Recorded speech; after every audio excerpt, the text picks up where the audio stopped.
Well, again, congratulations to all of you. We've had a tradition in recent years of inviting a distinguished individual to offer some brief remarks at this event, and we're tremendously honored that Andy Jassy has joined us this evening. Andy founded and led Amazon Web Services from its inception until 3 years ago, when he succeeded Jeff Bezos as the president and CEO of the parent company, Amazon. Amazon Web Services invented cloud computing, unlimited amounts of highly reliable, highly secure compute services available on a pay-as-you-go basis. Seattle today is the world center of cloud computing. It's a huge business for Amazon and for Microsoft, and it's totally transformational, as all of our graduates know. Startups no longer have to invest in infrastructure.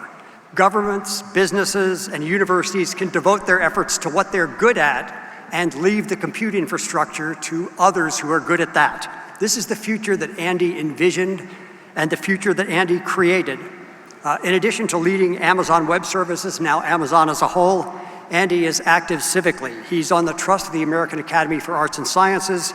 He's on the board of trustees for Rainier Scholars and is chair of Rainier Prep's board of directors. So it's my honor to welcome Andy Jassy to the stage.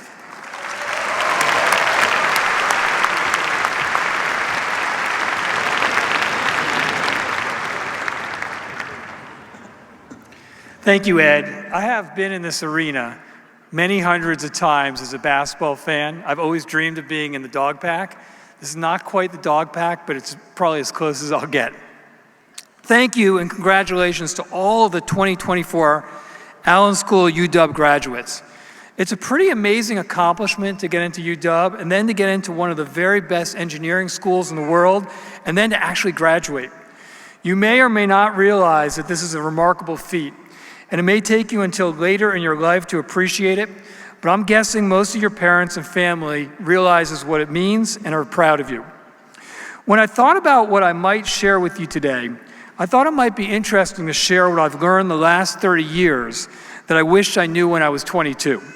First, I am not going to be a famous sportscaster. That's what I wanted to do when I was graduating from college, and spent 3 summers in between years of college interning and making a resume reel. I sent my reel to about 80 small market stations, got 2 nibbles, couldn't pull the trigger on either of them because I didn't want to live in those cities, and then found that I didn't have the passion for that profession to pay the dues necessary to be successful. Second, I'm going to pursue a lot of different jobs. Some I simply interview for and don't get an offer. Others I try for some time and decide they're not what I want to spend my life doing. These include TV production, consulting, investment banking, sales, coaching a high school soccer team, working in a golf retail store, and starting several new businesses. You don't have to know definitively at 22 years old what you're going to do long term. In fact, you don't have to know at 25 or 30, or in my case, until I was about 40. Some people have known what they wanted to do from a very young age and done just that. Many of you as engineering-focused graduates may be in this group, and if so, that's great. However, if you aren't in that group, or if your interests change over time, that's also fine. Life is an adventure. It takes a lot of unpredictable twists and turns. You meet people who influence you along the way. You'll find yourself surprised by what inspires you that you would not have guessed. There are more interesting opportunities to make a difference than you probably realize. Be open to what's out there. And if you don't find your groove right away, that's okay. Life is long for most of us. Figuring out what you don't want to do early in life is perhaps as important as figuring out what you do want to do.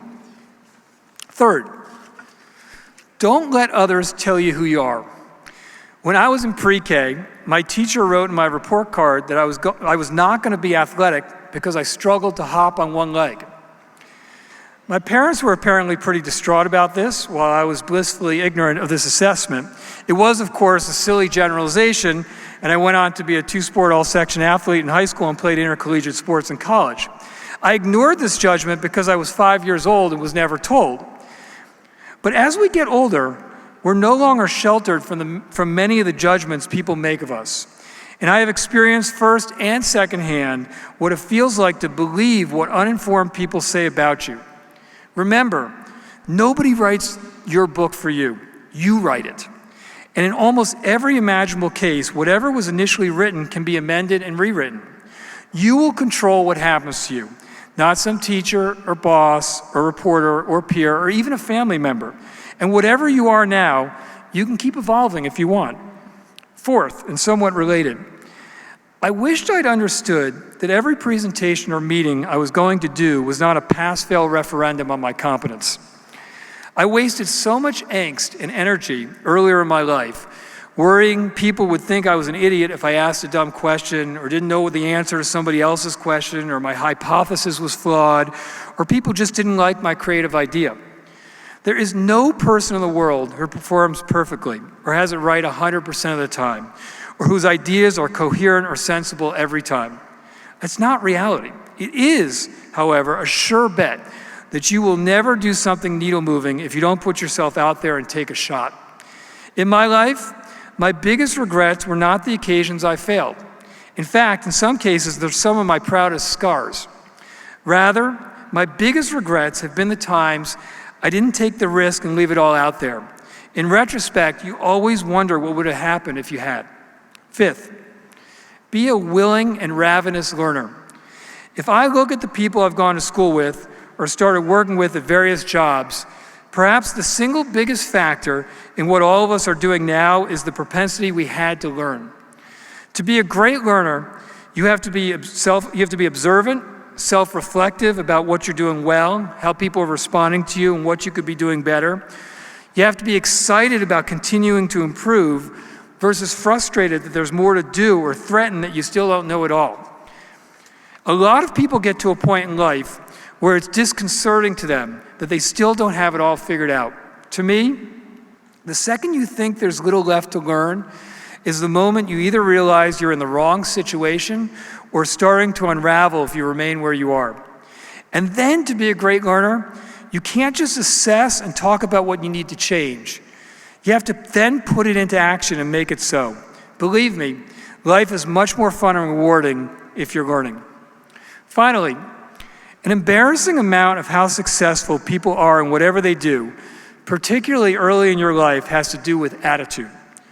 Do you work hard? Do you do what you said you were going to do?